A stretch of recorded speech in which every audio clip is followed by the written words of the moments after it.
And then another crassula na super stress ya mga kabayan. Ito matagal na talaga ito sa akin. Hindi ko pa alam dati yung name nito, and then nag-post ako sa isang group, nagtanong. Kasi matagal na siya sa akin before, so hindi ko talaga alam yung name. So doon ko siya nakilala, I think 2 years ago. But 5 years na ito sa akin. Maliit lang ito, and then ngayon marami na akong ganito.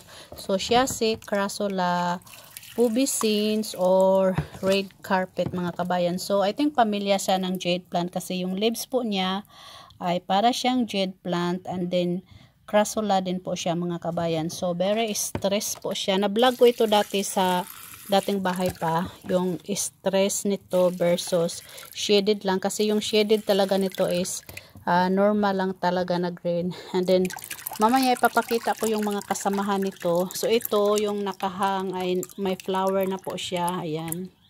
But yung dalawa dito sa baba, dalawa or tatlo, ay wala pa siyang, so dalawa na lang pala sa baba kasi yung isa hinahang ko siya kanina.